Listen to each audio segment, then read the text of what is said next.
si penipu yang kedua. Kita lacak lagi. Di sini juga kita bisa lihat aslinya yang ini orangnya. Kemudian waktu itu saya tanyakan lagi, apakah ini dia? Dan jelas sudah dijawab, ini bukan dia. Fotonya disalahgunakan. Nah, waktu itu saya lacak. Posisinya ada di mana?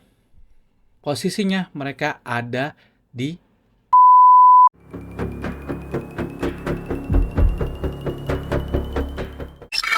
belakangan ini lagi banyak-banyaknya scam penipuan kerja online. Awalnya, mereka menggunakan WhatsApp untuk cari korban. Mereka melakukan spamming chat WhatsApp seperti ini.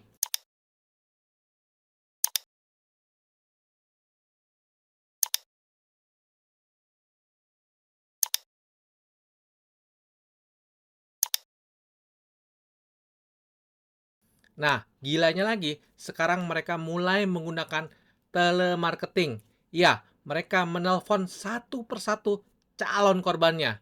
Saya pernah ditelepon oleh mereka seperti ini, mereka cara nelponnya. Halo, Iya, selamat siang. iya, iya. Perkenalkan Pak, saya Renita dari perusahaan Sejahtera Berkabar Cicari. Di sini saya ingin menawarkan pekerjaan sampingan Pak secara online dengan gaji per hari mulai dari 50 sampai 200 ribu rupiah Pak. Apakah Bapak ingin mengetahuinya lebih lanjut? Caranya gimana? Saya jelaskan sedikit ya Pak cara kerjanya. Pekerjaannya mudah ya Pak, hanya membantu like dan follow konten dagangan yang telah direkomendasikan oleh perusahaan kami Pak. Dan meningkatkan popularitas media sosial pedagang online ya Bapak. Bagaimana Bapak tertarik? Oh ya, terus gimana cara itu selanjutnya Jika gimana? Bapak tertarik, boleh saya minta nomor WhatsApp Bapak biar saya kirimkan nomor admin kami kepada Bapak. Oh ya, di nomor ini ya. Yang belakang. Iya, benar. Baik Bapak, setelah saya chat mohon responan ya Pak ya. Iya, Terima kasih Bapak, selamat siang. siang, ya. Gila kan? Mereka sampai menggunakan telemarketing kayak gitu. Nah, kegilaan mereka nggak cuma sampai di situ aja. Bahkan para scammer ini sekarang menggunakan iklan YouTube. Ya, kamu nggak salah dengar. Para scammer ini ngiklan di YouTube. Saya pernah dapat juga iklannya. Kita lihat sama-sama seperti ini mereka ngiklan di YouTube. So if I'm honest, I think I'm beginning to question how much I want this overloaded cereal stressor I'm sitting on. Karena iklan YouTube ini menawarkan aplikasi, jadi ada tombol install di bawah. Nah, ini kita coba install. Nah, kita coba aplikasinya, kita open. Nah, ini sebenarnya aplikasi sederhana aja, tampilannya seperti ini. Nah, ini kalau kita coba melamar pekerjaan. Nah, di sini ada tampilan seperti ini, lalu diarahkan ke WhatsApp. Kalau kita klik tombol WhatsApp, maka chatnya langsung ke WhatsApp seperti ini. Berhubung hampir semua pengguna handphone di Indonesia punya WhatsApp, para scammer, para penipu ini mulainya dari chat WhatsApp dulu. Tadi kita sudah lihat, para scammer ini menggunakan telemarketing, telepon satu-satu, juga menggunakan iklan YouTube. Dari sana dibawa ke chat WhatsApp dulu. Nah, dalam chat WhatsApp ini, para scammer ini menawarkan calon korban pekerja pada waktu secara online. Kalau si calon korban ini tertarik, berminat, oke, maka akan digiring ke aplikasi chat Telegram. Kalau si calon korban itu nggak punya aplikasi Telegram, maka akan diminta untuk install. Nah, kenapa harus Telegram? Itu sebenarnya ada tujuannya. Nanti akan kita bahas di akhir video ini.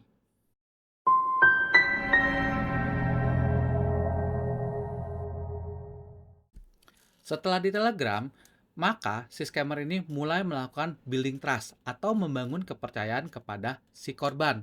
Caranya adalah si scammer ini memberikan pekerjaan misi mudah kepada si korban. Pekerjaan misi mudah yang maksud adalah seperti diminta untuk nge-like post, follow account, atau bahkan hanya buka website, di screenshot. Udah, gitu aja. Jadi si korban ini berasa seperti sudah, wah saya sudah bekerja nih. Nah, setelah itu hasil pekerjaannya diminta untuk di screenshot dikirim ke si scammer. Setelah itu si scammer itu akan ngebayar si korban 10.000 atau 20.000 rupiah. Wow, itu beneran dibayar. Si scammer itu keluar modal dan itu nggak cuma sekali, 2 kali atau bahkan 3 kali. Wow, jadi di sini si scammer ini sangat-sangat berusaha membangun kepercayaan kepada si korban.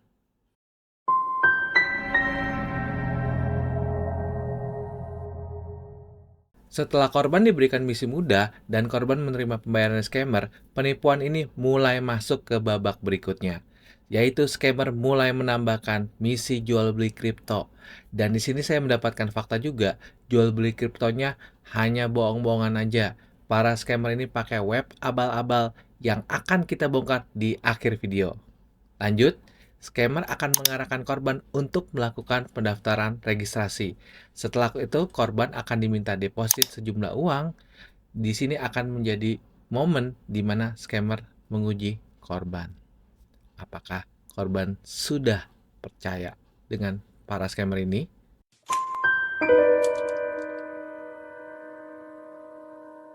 Karena saya ingin review modus penipuan ini lebih dalam, maka pada saat itu saya melakukan transfer deposit yang diminta.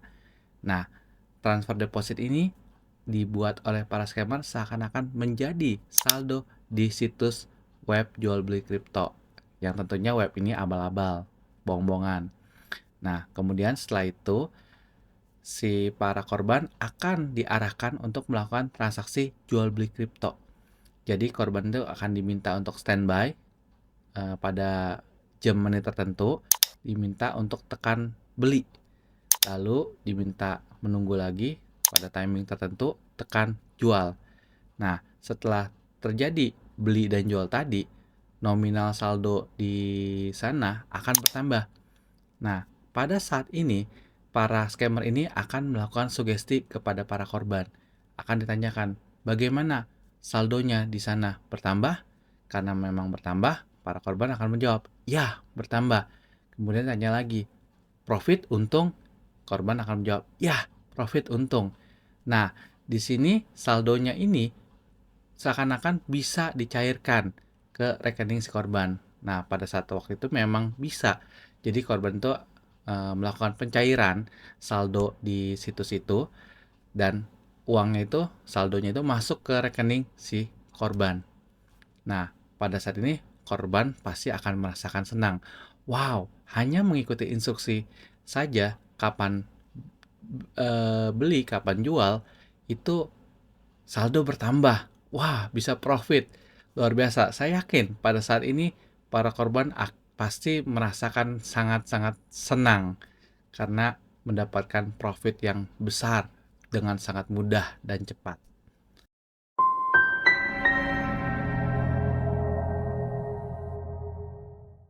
Sandiwara tugas mudah dan sandiwara beli jual kripto yang abal-abal tadi itu terjadi beberapa kali, nggak cuma satu kali. Jadi sekitar 3 kali atau 4 kali. Ini sebenarnya strategi dari si para scammer ini untuk membiasakan para korban. Jadi korban terbiasa, oh setelah menyelesaikan misi mudah nih, wah dapat nih uang. Setelah melakukan beli jual kripto ini, deposit sekian, dapat nih untung. Jadi mereka tuh sudah terpola, mendapatkan polanya seperti itu, sudah menjadi biasa. Nah, kemudian di hari itu sampai di satu titik saya diminta untuk deposit 1.500.000 minimalnya, karena untuk mendapatkan meneruskan pekerjaan par waktu online ini disyaratkan untuk mengikuti untuk menyelesaikan misi ini, yaitu beli jual kripto, dan waktu di hari itu dia scammer ini mensyaratkan minimal depositnya 1.500.000. Waktu saya udah hitung-hitung 1.500.000 ini oke, masih masuk. Maksudnya dari yang sebelum-sebelumnya kan ada perhitungannya ya, keuntungannya itu sebenarnya total nominalnya itu nggak sampai 1.500.000, saya harus nambah lagi. Tapi karena nambahnya masih oke, masih bisa, ya udah saya depositkan 1.500.000. Nah, di hari itu juga agak aneh. Anehnya tiba-tiba si scammer ini bilang ke saya, wah karena setelah menyelesaikan 3 tugas berturut-turut mendapatkan tambahan saldo 800.000. Waktu itu saya kaget juga. Wow, deposit 1.500.000. Kemudian dapat tambahan saldo bonus 800.000. Itu udah saldonya langsung jadi 2.300.000. Nah, waktu itu diajak main kripto-kriptoan lagi, beli jual. Setelah transaksi beli jual itu dari 2.300.000 menjadi saldonya 3 juta. 3 juta lebih dikit lah, 3 juta. Nah, Setelah itu, seperti biasa, saya mau mencairkan uangnya. Nah, waktu itu uangnya nggak bisa, saldonya nggak bisa dicairkan. Saldo yang di platform itu kan ada tuh tertera di websitenya, saldonya di situ 3 juta. Mau dicairkan nggak bisa. Nah, alasannya waktu itu katanya si scammer itu bilang ada misi tambahan yang harus diselesaikan baru bisa melakukan penarikan uang. Nah, misi tambahannya ini sangat mengagetkan karena tiba-tiba diminta deposit paling sedikit 4.900.000 dan ini diiming-imingi akan mendapatkan saldo tambahan 7 juta setelah 4.900.000 ini kita depositkan. Nah, di sini saya mulai sadar kalau korban melakukan transfer 4.900.000, tiba-tiba si scammer ini menghilang, ngeblok semuanya, ya udah selesai. Atau bahkan bisa jadi dikasih alasan tambahan misi lagi, ada tambahan misi lagi. Itu bisa apa? Makanya saya waktu itu pernah ketemu beberapa korban dari penipuan modus ini, mereka ruginya tuh di kisaran angka belasan juta. Nah, angka belasan juta ini juga gimana ya? Dibilang kecil enggak, tapi kalau mau dikasusin juga kayaknya nanggung gitu loh, nggak terlalu gede juga. Nah, tapi kan kita juga berpikir korbannya ini sepertinya nggak sedikit. Kalau korbannya ribuan, itu total kerugiannya bisa jadi sudah puluhan miliar.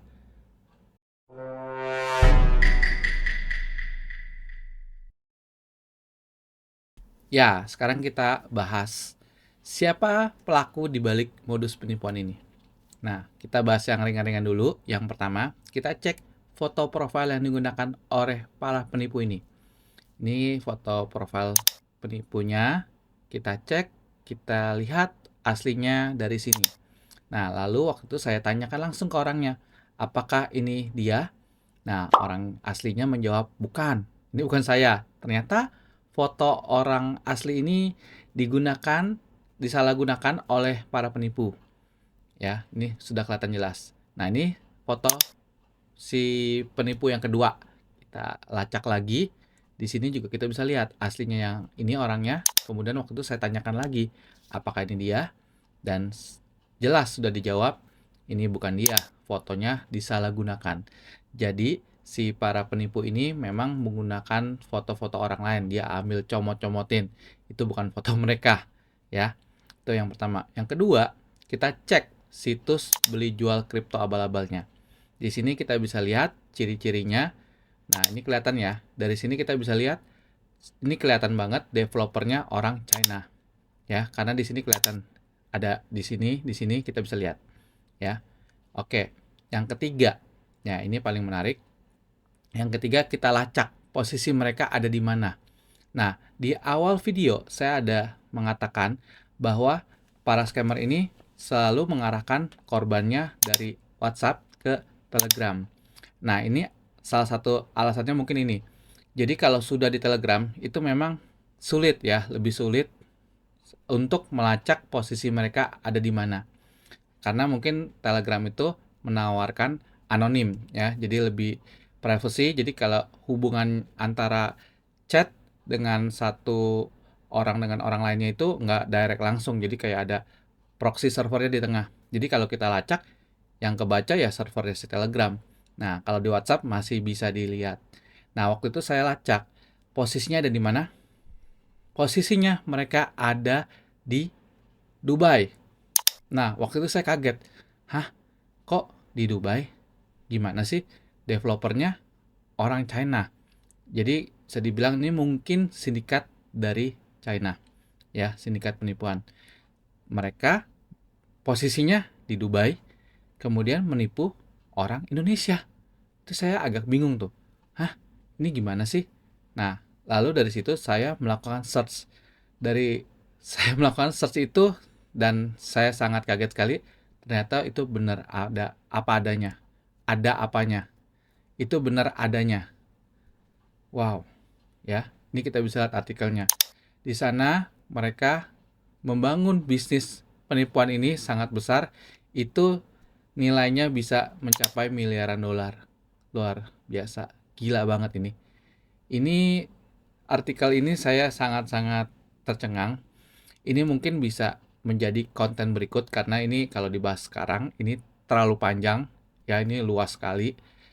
Nah, tapi yang pasti begini, si penipuan APK setan yang APK yang install yang kayak kurir paket, kemudian undangan pernikahan yang nguras saldo itu sudah mulai ditangkap oleh kepolisian Indonesia. Mantap ya, salut dengan kepolisian Indonesia sudah mulai ditangkap-tangkapin ya, nggak dibiarkan. Nah, masalahnya penipuan yang jenis modus ini pelakunya bukan di Indonesia, pelakunya di negara lain ya. Dan berdasarkan artikel ini nggak cuma Dubai, mereka beroperasi tuh ada di negara Myanmar, Laos, Kambodia, dan mereka ada alasan kenapa di sana karena memang kondisinya itu relatif aman untuk mereka ya. Jadi kalau memang kejadiannya di suatu negara, beda negara, itu udah melibatkan polisi antar negara, Interpol ya mungkin. Jadi kayak nggak mudah gitu loh, nggak bisa karena yang ditipunya mungkin korbannya di Indonesia, tapi pelakunya bukan di Indonesia, pelakunya di negara lain, misalkan ada di Dubai. Itu gimana? Ya kan? Itu kan berarti kan perlu kerjasama polisi antar negara dan itu nggak mudah. Ya, wow. Nah, jadi bagaimana nih solusinya? Mau ditangkap susah dan mereka ada alasannya. Kenapa di negara itu? Itu panjang sih. Jadi itu mungkin untuk di konten berikutnya ya. Tapi yang pasti kita harus kasih tahu ke teman-teman, ke saudara kita untuk modus penipuan ini jangan sampai kena. Karena kalau sampai kena ya mau ditangkap pun sulit.